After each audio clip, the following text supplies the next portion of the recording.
Hello, my little wordsmiths. So tell me something. Do you love dogs? Oh, you do? Oh, wow. Then you are in for a treat today. Because I'm going to tell you a nice, beautiful story about a dog named Jaldi. And before we get to a story about Jaldi, let's Jaldi learn some facts about dogs. Now, you've seen a free roaming dog in India or any other South Asian villages. Like even outside your house, you might see some dogs which you normally call street dogs. You know, there is a name for that breed. That breed is called Indian Pariah dog. Now, let me show you how an Indian Pariah dog looks. So, this is normally how an Indian Pariah dog looks. See, it's a street dog, what you normally call. It is called Indian Pariah dog. It is also called Indian mongrel sometimes. So they usually have erect ears, a wedge-shaped head, and a curved tail. So see, you can see they have got erect ears, curved head, and there is tail is curved tail and wedge-shaped head. So these are Indian pariah dogs. They are also known as pie dogs. The pariah are said to be related to the Australian dingoes, the wild dogs of Australia. You know, there are wild dogs which are there in Australia. They are called dingoes. So pariahs are closely related to them because they look kind of similar. They are well adapted to South Asian climatic conditions like Indian or Sri Lankan or Pakistani conditions where the weather is very hot. So they are comfortable when the weather turns hot, humid or cold because they have a less fur and they are not very furry, so they don't feel very hot. They are very healthy and they are resistant to disease. Their immunity system is very strong. And unlike many domestic dogs, these dogs do not fall sick frequently. Even if they eat garbage or even if they drink water outside on the street, they do not fall sick because their immunity is very strong. They are very alert, they are very intelligent, and they are very strong. They are often used as guard dogs in villages to protect sheep, cows, and from wild animals. Now, even if you walk in a lane, if there is a pariah dog in your lane, it will immediately wake up and see who is walking. And they are very intelligent and they are very alert. They are easily trainable and they are hardy. That means they are very hard built and they often help as police dogs. Sometimes police people also use these Indian pariah dogs as their guard dogs. Many free roaming dogs we see in the cities are either pariah dogs or mixed breed dogs that have several breeds as ancestors, including pariah dogs. That means they are born out of mixed parents, like the father might be a German Shepherd and the mother would be a pariah dog, or a father might be an Indian pariah dog and the mother might be a Labrador, something like that. That is called a mixed breed dog. And when I'll tell you a fun fact, when a dog is pure breed, that means the mother is also from the same breed and father is also from the same breed. It is called pedigree. It is called pedigree dog. For example, if the father dog, the boy dog is also German Shepherd and mother dog is also German Shepherd, they will give birth to a pure breed German Shepherd. So it is called a pedigree German Shepherd. Now you can see, quickly look at these pictures of Australian dingo and Indian pariah dogs and you can see they are quite similar. Now, let's move on to the story that I promised you about, Jaldi's gift. Now, this story is narrated from the point of view of Jaldi. Jaldi is an Indian pariah dog. So, this story has been told from Jaldi's point of view. So, whenever I'll say I in this story or me in this story, that will mean I'm talking about Jaldi. Let's start. I rolled down the sacks faster and faster till I landed in the soft nest of her husk beneath. So Jaldi, it came excitedly, it came running, and it ran down the pile of sacks, and it landed near the soft nest of husk. How the dust from the husk flew up my nose and tickled me. I shuddered from nose to tail tip as I shook with one tremendous sneeze. What happened is that as soon as Jaldi fell into the heap of husk, he felt little sneezy, so it gave out a long and tremendous sneeze. When I opened my eyes, I looked straight into the eyes of our important visitor. So, one important visitor dog had come to meet Jaldi and its parents. Father was there too. Though it was so early, he gave me an encouraging look. Mother, Mother's always telling us to mind our manners, and I felt sad at having disgraced her. Usually, our parents tell us that we should always mind our manners, we should walk slowly, we should watch where we are going. So, Jaldi was feeling a little guilty that I had disgraced her by tumbling like that before our important visitor. There was no help for it. However, and I made my best bow, hoping the husks were not too noticeable on my brown coat.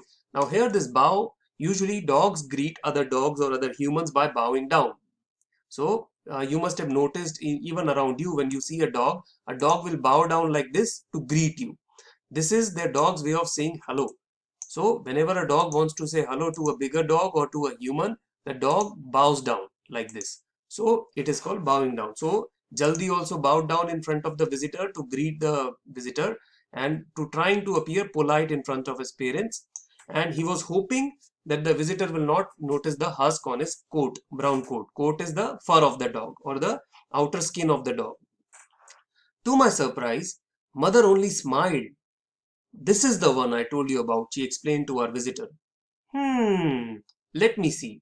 The visitor pointed her long aristocratic nose in the air above my head and cocked one ear. So, this is the visitor trying to smell Jaldi, and because this is how dogs try to make sense of people or animals around them, they use their strong sense of smell. The Masti came sliding down the sacks just then and like me was put out to find himself in our company. Now Masti happened to be Jaldi's brother. He also ran down and he fell down near the near where Jaldi was standing. A visitor nodded graciously at him and asked my mother if there were any more of us. Yogi! Slow! Come over. Now there were two more dogs, Yogi and Slow. Come over, father called gruffly. As soon as Yogi shuffled in, his rusk in his mouth, he placed the rusk politely within each of the visitor's paws. Slow's asleep, he announced. So, Yogi told his father that Slow is asleep. Hmm, he's sleeping? Then we must let him sleep, our visitor said. Now, children, listen, as she cocked her ear alertly, her sensitive nose quivering in the air. Tell me what you can hear, what you can smell. So the visitor had a test for the puppies. She asked, what can you hear? What can you smell? Tell me all about it. Now, mother had often played this game with us, but she was never so tense about it. The visitor seemed to think it was important to answer right. I suspected it might be education. Now, usually what happened was that mother also used to play with this game with it, but she used to do it in fun. Now, this visitor, she might be their teacher or she might be some instructor. So she asked this question very seriously. So Jaldi thought that this might be some test or some education that our mother is giving us. Shut your eyes. It helps, our visitor said kindly. She taught them to shut their eyes and then listen and smell carefully. Mother watched expectantly. Father had gone outside the shed where he was pacing about impatiently. Masti said, the Frontier Mail has entered the city. Now, Frontier Mail is a train. It is a very famous train. That train must have just entered the city. And Masti said, I can hear it. It is about 10 miles away from here. Wow. So, dogs, as you know, can hear from very far away. So, Masti heard the train sound from 10 miles away. I can hear the alarm go at the crossing as the gate shut. I can hear a man with a bad leg crossing the road near the bakery. It isn't a bad leg. It is an artificial one, Yogi corrected him. One of the new ones, not the old wooden one like the milkman's father has.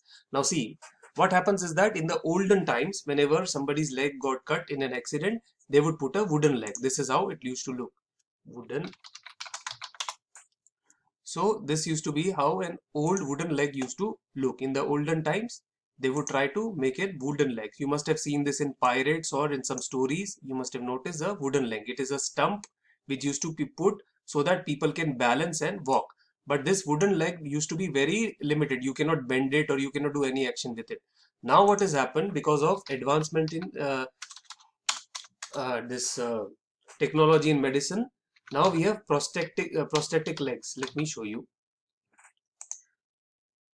See, now we have this kind of prosthetic legs. These legs are very advanced. When people use these legs, they can even bend their knees or they can walk wherever they want to walk, and some people even put foot in it.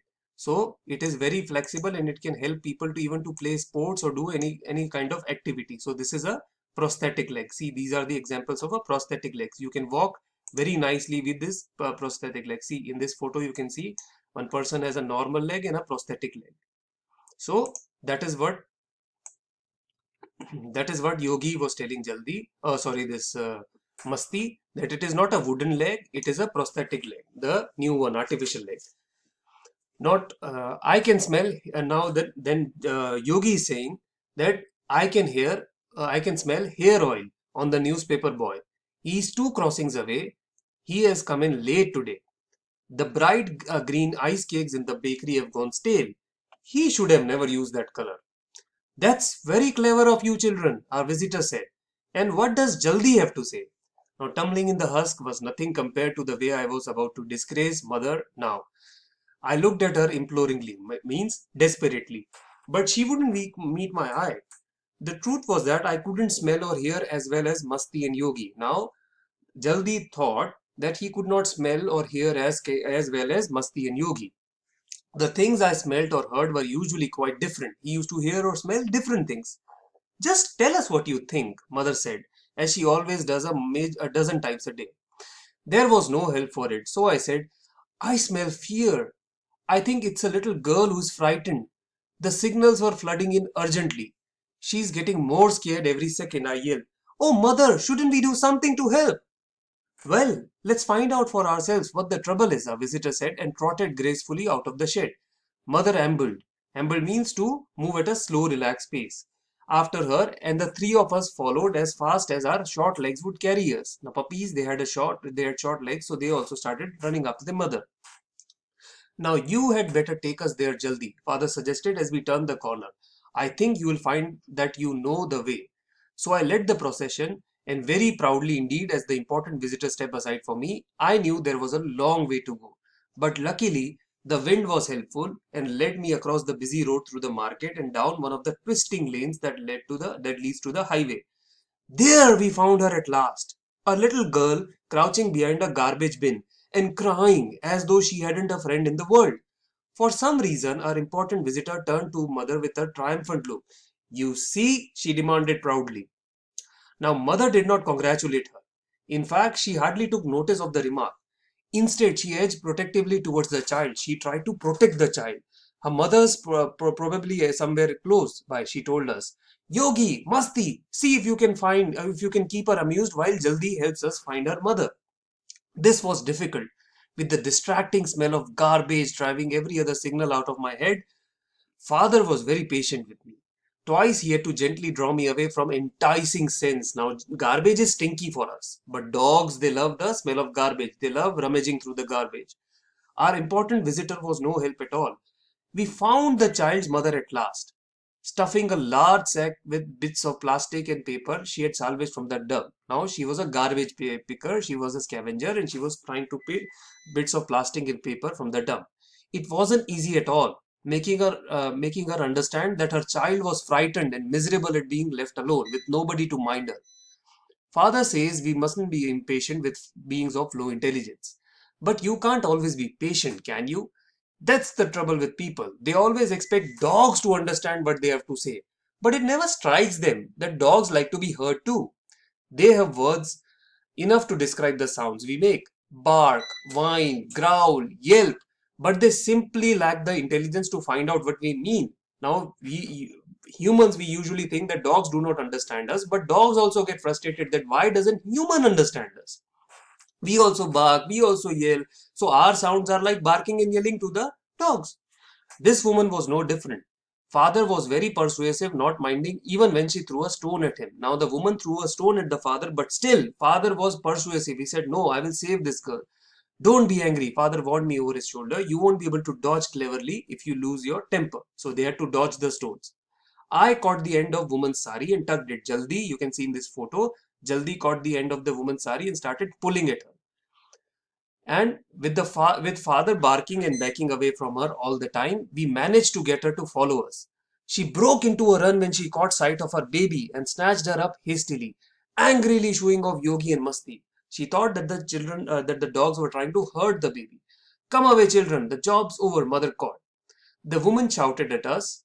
Now, children, I'll continue this story in the next video because our time is getting over. Okay, so please click on our next video. We will continue the story from there. Thank you.